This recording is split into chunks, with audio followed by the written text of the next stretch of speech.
तो अब हम डिस्कस करने जा रहे हैं Eklavya model residential school scheme के बारे में। ठीक है। सो पीआईबी में कुछ टाइम पहले एक इन्फॉर्मेशन आई थी कि अभी तक ना अप टू 690 स्कूल को सैंक्शन कर दिया गया है और जिसमें से 401 एकलव्य मॉडल स्कूल जो है वो फंक्शनल मोड पे आ चुके हैं। ठीक है। सबसे ज़्यादा जो एकलव्य स्कूल है ना वो मध्य प्रदेश में, आंध्र प्रदेश, महाराष्ट्र, छत्तीसगढ़, तेलंगाना, तमिलनाडु, गुजरात। ठीक है। इन राज्यों में सबसे ज़्यादा हमारे एकलव्य मॉडल रेजिडेंशियल स्कूल हो बने हुए हैं अभी तक। ठीक है। और कुछ टाइम पहले एक और इन्फॉर्मेशन आई थी कि एमओयू साइन किया गया है। ठीक है। नेस्ट और 1M1B के बीच में, नेस्ट मतलब national education society for tribal people.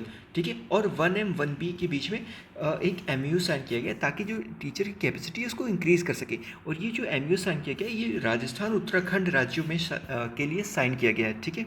और बजट 2023 में ना गवर्नमेंट ने अनाउंस किया था कि लगभग 38,800 टीचर और स्टाफ को रिक्रूट किया जाएगा फॉर 740 एकलव्य मॉडल स्कूल के लिए। ठीक है।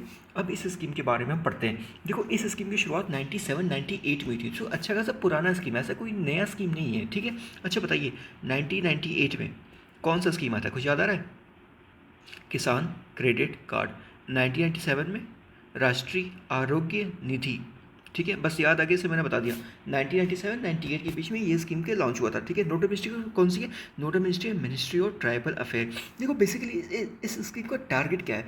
इस स्कीम का टारगेट ये ना कि हर एक ब्लॉक में एकलव्य मॉडल रेजिडेंशियल स्कूल को इस्टेब्लिश करना है। लेकिन वो ब्लॉक की ना कुछ स्पेशलिटी होनी चाहिए। जैसे उस ब्लॉक में जो 50% आबादी है ना वो शेड्यूल्ड कास्ट की होनी चाहिए और मिनिमम इनका पॉपुलेशन 20,000 होनी चाहिए। मिनिमम शेड्यूल्ड ट्राइब का पॉपुलेशन 20,000 होना चाहिए और 50% पॉपुलेशन शेड्यूल्ड ट्राइब की होनी चाहिए। तो उस ब्लॉक में एक एकलव्य मॉडल रेजिडेंशियल स्कूल बनाना होगा बाय 2022। ठीक है। अब तो क्या टाइम खत्म हो गया इसका। ये एक सेंट्रल सेक्टर स्कीम है और जो भी ग्रांट प्रोवाइड किया जाएगा ना वो आर्टिकल 275 क्लॉज 1 के अंदर प्रोवाइड किया जाएगा। ठीक है। ओके। और जो गवर्नमेंट जो ग्रांट प्रोवाइड करेगी 100% ग्रांट प्रोवाइड किया जाएगा by ministry of tribal affair. ठीक है। देखो, ministry of tribal affair grant provide करेगी नेस्ट को और नेस्ट के जरिए फिर स्टीयरिंग कमेटी होगी जिसको हेड करेंगे मिनिस्ट्री ऑफ ट्राइबल अफेयर। उसके जरिए दूसरे दूसरे राज्यों में हमारी फंड प्रोवाइड किया जाएगा। ठीक है। इस साल के बजट में ना 5,943 करोड़, लगभग 6,000 करोड़ के आसपास का बजट है एकलव्य मॉडल स्कूल का इस साल के बजट में। ठीक है। अब बात करते हैं कुछ की फीचर की। देखो, इस स्कूल को चलाने में ना जो खर्चा आएगा हर एक स्टूडेंट पे लगभग 1,09,000 करोड़ का पर ईयर खर्चा आएगा हर एक स्टूडेंट पे। ठीक है। जिसको गवर्नमेंट पे करेगी। और अगर स्कूल का सेटअप किया जा रहा है including school complex, including hostel, staff quarter, तो जो कैपिटल कॉस्ट है ना उसको रिवाइज कर दिया गया है। पहले प्लेन एरिया में ना 20 करोड़ रुपए तक के बजट में इस्टेब्लिश करा था। अब उसको इंक्रीज करके 37.80 करोड़ रुपए कर दिया गया है। और अगर नॉर्थ ईस्टर्न रीजन है ना तो 24 करोड़ से 48 करोड़ रुपए अब इंक्रीज कर दिया गया है। ठीक है। सो अब जो कैपिटल कॉस्ट होगा प्लेन एरिया में 37.80 करोड़ और नॉर्थ ईस्टर्न रीजन में 48 करोड़। ठीक है। एक बात बड़े ध्यान रखिएगा कि टोटल 20% ऑफ सीट ना स्पोर्ट्स कोटा के अंदर रिजर्व रखी जाएगी for schedule tribe. 20% of seat sports quota के अंदर रिजर्व रखी जाएगी। ठीक है। और जो नंबर ऑफ सीट होंगे ना उस स्कूल में वो बॉयज़ और गर्ल्स के लिए इक्वल होंगे। जितने नंबर ऑफ बॉयज़ होंगे उतने ही नंबर ऑफ गर्ल्स होंगे। ठीक है। अब मेरे बात बड़े ध्यान सुनिएगा। देखिए, ये जो स्कूल है ना क्लास 6 से क्लास 12 तक के लिए खुलाएगा। ठीक है। तो क्लास 6 से क्लास 10 तक ना टोटल जो हर एक क्लास में 60 स्टूडेंट होंगे। ठीक है। और ये एक क्लास में 2 सेक्शन होगा। सो 30 स्टूडेंट हर एक सेक्शन में होंगे। क्लास 6 से क्लास 10 तक 60 स्टूडेंट हर एक क्लास में होंगे। 2 सेक्शन में डिवाइड होगा तो 30-30 के फॉर्म में। ठीक है।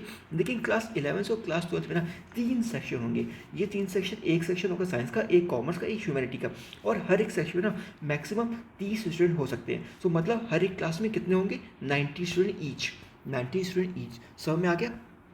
ठीक है। ओके। चलो, जो मैक्सिमम स्ट्रेंथ होगा स्कूल का वो 480 होगा। 480 स्टूडेंट से ज़्यादा स्ट्रेंथ स्कूल का नहीं हो सकता है। और 10% ऑफ सीट ना it can be filled for non scheduled tribe. देखो, 10% ऑफ सीट पे हम नॉन शेड्यूल्ड ट्राइब के बच्चों को ले सकते हैं। ज़रूरी नहीं है, ले सकते हैं, ज़रूर ऐसा कोई मैंडेटरी नहीं है। लेकिन अगर कोई अथॉरिटी चाहे तो 10% of seat non scheduled tribe के लिए रिजर्व कर सकती है या फिर नॉन शेड्यूल्ड ट्राइब को अलोकेट कर सकती है। लेकिन कंडीशन ये कि 480 स्ट्रेंथ से इंक्रीज नहीं होना चाहिए। ठीक है।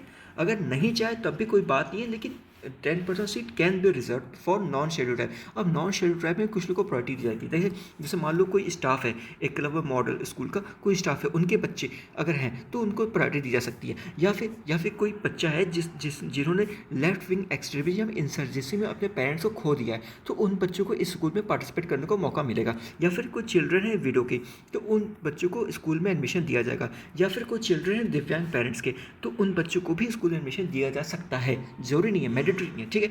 और देखिए ये स्कूल को सेटअप करने के लिए मिनिमम 15 एकड़ ऑफ लैंड की ज़रूरत होगी। पहले 20 एकड़ था, अब इसको डिक्रीज करके 15 एकड़ कर दिया गया। सो स्टेट गवर्नमेंट को मिनिमम 15 करोड़ लैंड प्रोवाइड करना होगा, ठीक है।